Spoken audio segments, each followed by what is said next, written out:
राखीव प्रवर्गातील विद्यार्थ्यांना यापुढे खुल्या प्रवर्गातील जागांवर आपला दावा दाखल करण्यास बंदी घालणारा निर्णय राज्य सरकारने आपल्या मंत्रिमंडळाच्या बैठकीत घेतलेला आहे।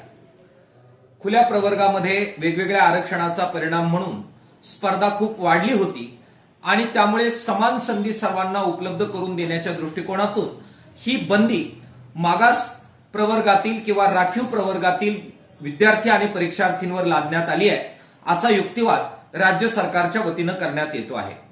मात्र यामुळे खूप कमी लोकसंख्येला एक प्रकारे खुल्या प्रवर्गासाठी नव्यानं खूप मोठं आरक्षण उपलब्ध झालेलं आहे।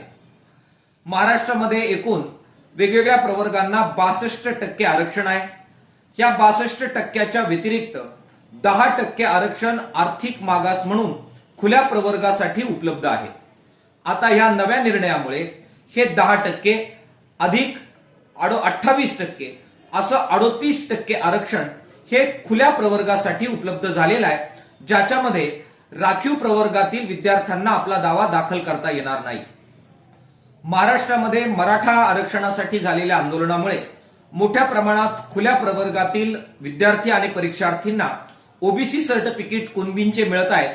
त्यामुळे एकूण खुल्या प्रवर्गामध्ये एकूण किती लोकसंख्या शिल्लक आहे हे अनिश्चित झालेलं आहे। ही लोकसंख्या खूप कमी आहे। या कमी लोकसंख्येला 38% आरक्षण देणं हे सर्वतः अन्याय अशा प्रकारचं आहे आणि त्यामुळे मागास प्रवर्गातील, ओबीसी प्रवर्गातील आणि एकंदरीतच खुल्या प्रवर्गात न मोडणाऱ्या सर्वच प्रवर्गांना अन्यायाचा सामना करावा लागणार आहे। मुळात आरक्षणाचं धोरण हे पॉझिटिव्ह डिस्क्रिमिनेशन म्हणजे विशेष अशा प्रकारच्या भेदभावाच्या तत्वावर मागे राहिलेल्या जनसमुदायांना विशेष संधी उपलब्ध करण्यासाठी दिलं गेलेलं आहे। समान संधीसाठी नव्हे तर मागे राहिलेल्यांना विशेष संधीसाठी आरक्षणाचं प्रायोजन हे भारतीय घटनेमध्ये करण्यात आलेलं आहे। त्यामुळे समान संधीच्या नावाखाली विशेष संधी नाकारणारा हा निर्णय आहे आणि म्हणून लोकसंख्येनुसार नक्की काय परिस्थिती आहे याची जनगणना जातीनिहाय झाल्यानंतर आणि ओबीसींची सुद्धा जनगणना झाल्यानंतरच याच्याबाबत नक्की काय स्थिती आहे हे स्पष्ट होणार आहे।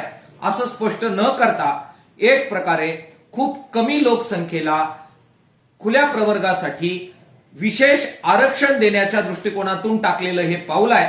त्याच्यामुळे मागे राहिलेल्या घटकांवर एक प्रकारे बंदी लादून त्यांच्यावर अन्याय यामुळे होणार आहे।